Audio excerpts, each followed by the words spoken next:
Movie की शुरुआत में हमें एक फ्रेडी नाम के आदमी को दिखाया जाता है जो काफ़ी शर्मीला और शांत स्वभाव का होता है और ज़्यादातर अकेले रहना ही पसंद करता है।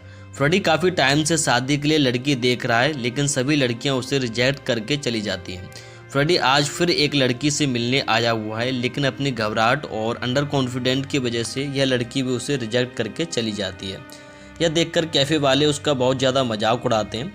इसके बाद जब फ्रेडी अपने घर पर आता है, जहां पर वह अपने दिल का हाल अपने दोस्त हार्डी को बताता है। दरअसल उसका इकलौता दोस्त उसका पालतू कछुआ है। अगले दिन उसे एक लड़की का कॉल आता है जो उसे बताती है कि उसने उसकी प्रोफाइल को मेरीशादी.com पर देखा है और वह उससे मिलना चाहती है। फ्रेडी भी उससे मिलने के लिए तैयार हो जाता है और अगले दिन उसी कैफ़े में उसी लड़की से मिलने पहुंच जाता है, लेकिन काफ़ी टाइम वेट करने के बाद भी वह लड़की वहां पर नहीं आती है। थोड़ी देर बाद उसे पता चल जाता है कि वहाँ बैठे कुछ लड़के और कैफ़े वाले ने मिलकर उसे बेवकूफ़ बनाया। इसके बाद हमें दिखाया जाता है कि फ्रेडी एक शादी में आया हुआ है, जहाँ पर उसे एक लड़की दिखाई देती है। उसे लड़की बहुत ज़्यादा पसंद आती है। फ्रेडी उससे बात करना चाहता है, लेकिन अपने अंडर कॉन्फिडेंट की वजह से वह उस लड़की से ठीक से बात भी नहीं कर पाता। तभी वहाँ पर उस लड़की का पति आ जाता है और वह अपनी पत्नी को डांटने लगता है। इसके बाद वह फ्रेडी को भी जोर से धक्का दे देता है। यह देखकर जितने भी वहाँ गेस्ट थे सभी फ्रेडी की ओर देखने लगते हैं, लेकिन फ्रेडी चुपचाप वहाँ से अपना घर चला जाता है। अगले दिन वही लड़की अपने दांत को दिखाने के लिए फ्रेडी के क्लिनिक पर आती है और अपने पति के बर्ताव के लिए उससे माफ़ी भी मांगती है। फ्रेडी कायनात से कहता है कि जितना जल्दी हो सके अपने दांत को निकलवा दो, नहीं तो ये दूसरे दांत में भी इन्फेक्शन फैला देगा। फ्रेडी ऑपरेशन करके उसका दांत भी निकाल देता है और इस बहाने दोनों एक दूसरे से मिलना जुलना भी शुरू हो जाता है। जब एक बार फ्रेडी कायनात के घर पर खड़ा होकर उसे चुपके से देख रहा था, तो वह देखता है कि कायनात का पति रुस्तम कायनात को बहुत मार रहा है।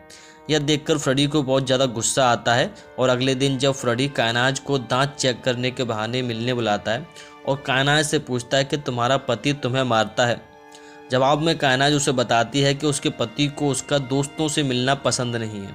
फ्रेडी कायनात से कहता है तो तुम उसे छोड़ क्यों नहीं देती। कायनात कहती है कि अगर मैंने उसे छोड़ा तो वह मुझे मार देगा। इसके कुछ दिनों बाद रुस्तम कहीं बाहर गांव चला जाता है और इसी दौरान फ्रेडी और कायनात एक दूसरे के काफ़ी करीब आ जाते हैं। एक दिन जब फ्रेडी और कायनात सिनेमा घर में मूवी देख रहे होते हैं, तब फ्रेडी के सबर का बांध टूट जाता है और वह कायनात को किस कर देता है। पहले तो कायनात थोड़ा हिचकिचाती है, लेकिन फिर दोनों एक दूसरे को किस करने लगते हैं। थोड़ी देर बाद कायनात को कुछ ध्यान आता है और वहाँ से वह चली जाती है। इसके बाद फ्रेडी कायनात को कॉल करता है, लेकिन कायनात उसके फ़ोन को नहीं उठाती है और ना ही कोई रिप्लाई करती है। 2 से 3 दिन हो जाते हैं, लेकिन कायनात का कोई भी रिप्लाई नहीं आता है। तो फ्रेडी उसे मिलने के लिए उसके घर चला जाता है। वहाँ पर फ्रेडी देखता है कि कायनात के मुंह पर काफ़ी ज़्यादा निशान बने हुए हैं। यह देखकर फ्रेडी समझ जाता है कि कायनात को फिर से उसके पति ने रुस्तम ने मारा है।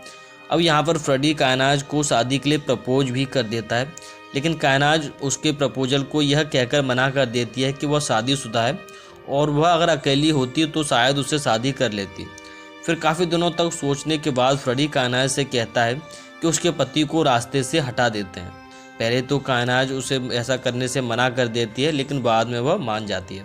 अब फ्रेडी उसे मारने की काफ़ी ज़्यादा प्लानिंग बनाता है और एक दिन जब रुस्तम वॉक करने के लिए घर से निकलता है, तभी फ्रेडी अपनी गाड़ी से रुस्तम को कुचल देता है और उसके बाद कुछ दिनों के लिए फ्रेडी अपने गाँव चला जाता है। अब कुछ दिनों बाद जब मामला थोड़ा शांत हो जाता है, तो फ्रेडी फिर से शहर आता है और सबसे पहले वह कायनात के घर पर ही जाता है, लेकिन वहां जाकर उसने जो देखा वह देखकर उसके होश उड़ जाते हैं। उसने देखा कि कायनात के घर पर उसका बॉयफ्रेंड भी था, जो कि उसी कैफ़े में काम करता था जहां पर फ्रेडी अक्सर अपनी शादी के लिए लड़कियों से मिलने जाया करता था। यह देखकर फ्रेडी को काफ़ी ज़्यादा शौक लगता है और वह जल्दी ही समझ जाता है कि कायनात ने अपने पति को मरवाने के लिए उसका इस्तेमाल किया है। साथ ही कायनात यहाँ पर यह भी बताती है कि उसको कभी भी फ्रेडी से प्यार नहीं था और जब भी वह उसे छूता था तो उसे घिन आती थी, और अगर वह उसके घर पर दोबारा आया तो वह पुलिस को बता देगी कि उसके पति को तुमने ही मारा है। इसके बाद बेचारा फ्रेडी अपने घर पर आ जाता है और ज़ोर ज़ोर से रोने लगता है और काफ़ी दिनों तक फ्रेडी उसे बुलाने की कोशिश करता है, लेकिन बार बार उसे कायनात का ही चेहरा दिखाई देता है। एक दिन फ्रेडी रुस्तम के रेस्टोरेंट में जाता है, जिसे अब कायनात चलाती है। फ्रेडी को वहां पर देखकर कायनात और उसके बॉयफ्रेंड को बहुत ज़्यादा गुस्सा आता है और वह फ्रेडी की पिटाई भी कर देते हैं। अब फ्रेडी कायनात से अपना बदला लेने की ठान लेता है और कुछ केमिकल मिलाकर एक पेस्ट तैयार करता है। जब कायनाज और उसका बॉयफ्रेंड घर पर नहीं होते हैं तो फ्रेडी उनके घर में जाता है और कायनाज के फेस वॉश में इस पेस्ट को मिला देता है और साथ ही उनके खाने में नींद की दवा भी मिला देता है।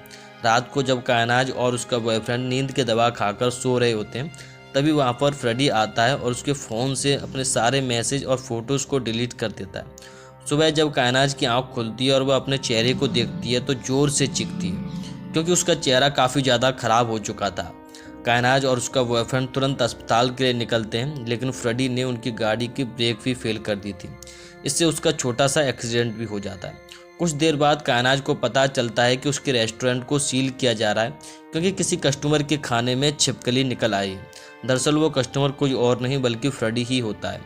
अब हमें यहाँ पर दिखाया जाता है कि फ्रेडी कायनाज के बॉयफ्रेंड के लैपटॉप से एक फ़ोटो पोस्ट भी कर देता है जिसमें कायनाज और उसका बॉयफ्रेंड होते हैं। अब कायनाज समझ जाती है कि यह फ्रेडी ही है और उससे बदला लेने के लिए वह ऐसा कर रहा है और यह दोनों फ्रेडी के घर पर जाते हैं और वहाँ पर जाकर फ्रेडी को पहले तो बहुत ज़्यादा उसमें पिटाई लगाते हैं लेकिन तभी वहाँ पर पुलिस आ जाती है। कायनाज पुलिस को बताती है कि फ्रेडी ने ही उसके पति रुस्तम को मारा है लेकिन इसका प्रूफ उनके पास नहीं होता है क्योंकि फ्रेडी पहले ही उनके फ़ोन से सारी फ़ोटो और चैट डिलीट कर चुका है। यहाँ पर पुलिस फ्रेडी की ही साइड लेती है और उन दोनों को वार्निंग करती है कि अगर आप आज के बाद फ्रेडी के घर पर नहीं आएंगे। इसके बाद कायनाज और उसका बॉयफ्रेंड उसके पालतू हार्डी कछुए को चुरा लेते हैं और उसके मारकर उसका सूप बनाकर पी जाते हैं। इधर पुलिस को भी एक आई विटनेस मिलता है जिसने रुस्तम को मर्डर होते हुए देखा था। उसे गाड़ी का नंबर तो याद था लेकिन उसे गाड़ी चलाने वाले की शक्ल याद नहीं थी। जब पुलिस पूछताछ के लिए फ्रेडी के क्लिनिक जाती है तो फ्रेडी रुस्तम की मौत का इल्ज़ाम उसकी वाइफ और उसके बॉयफ्रेंड पर लगा देता है। फिर पुलिस को बताता है कि उस दिन कायनाज का फ़ोन आया था और उसने मेरी गाड़ी को मंगाया था और 1 घंटे में उसका बॉयफ्रेंड मेरी गाड़ी को वापस भी कर गया था। जब मैंने गाड़ी के बोनट पर खून लगा देखा और रुस्तम के मर्डर की खबर सुनी तो मैं समझ गया था कि रुस्तम का खून कायनाज ने ही करवाया है और मेरी गाड़ी से। यहाँ पर फ्रेडी पुलिस को मैसेज भी दिखाता है जो कि कायनाज के फ़ोन से फ्रेडी ने खुद को भेजा हुआ था और साथ ही पुलिस को बताता है कि वह मुझे मार देंगे, मुझे मारने की धमकी देकर गए और उन्होंने मेरे पेट हार्डी को भी चुराकर उसे मार दिया है। यहाँ पर पुलिस को फ्रेडी की बातों पर विश्वास हो जाता है और वह कायनाज और उसके बॉयफ्रेंड को पूछताछ के लिए पुलिस स्टेशन बुलाते हैं। लेकिन इससे पहले कि पुलिस स्टेशन वह जा पाते फ्रेडी उनको कॉल करता है और उनसे कहता है कि उसने पुलिस को सब कुछ बता दिया है कि रुस्तम का खून तुमने ही किया है और कहता है कि मेरे पास तुम्हारे मैसेज और वीडियो हैं। अगर तुम चाहते हो कि यह मैटर यहीं ख़त्म हो जाए तो तुम मुझे आकर केवल एक सॉरी बोल दो। साथ ही उनसे कहता है कि तुम आते वक्त एक ब्रीफ केस भी लेकर आना। अब यह दोनों फ्रेडी से मिलने उसके फार्म हाउस पर पहुंच जाते हैं और मौका देखकर फ्रेडी की गन भी ले लेते हैं और उसको शूट करते हैं लेकिन यहाँ पर पता चलता है कि गन में तो बुलेट ही नहीं थी। इसके बाद फ्रेडी कायनाज और उसके बॉयफ्रेंड को एक करंट मशीन से बेहोश कर देता है। उसके बाद उन दोनों को हाथ पैर बांधकर पेशेंट की तरह एक बेंच पर लिटा देता है। अब यहाँ पर फ्रेडी पहले तो उसके बॉयफ्रेंड के दांतों को एक एक करके खींचता है, वह भी बिना बेहोश किए। इससे उसके बॉयफ्रेंड को बहुत ज़्यादा दर्द होता है और उसकी डेथ हो जाती है। इसके बाद वह कायनाज के भी साथ ऐसा ही करता है, उसके भी सारे दांत को निकाल लेता है और दर्द से कायनाज की भी मौत हो जाती है। इधर पुलिस जब कायनाज के घर पर जाकर देखती है तो उन्हें लैपटॉप में एक वीडियो मिलता है जिसमें कायनाज और उसका बॉयफ्रेंड घर से जा रहे होते हैं और उनके हाथ में एक ब्रीफकेस भी होता है। तो इससे पुलिस समझ जाती है कि दोनों शहर छोड़कर भाग गए हैं और इसके साथ ये मूवी यहाँ पर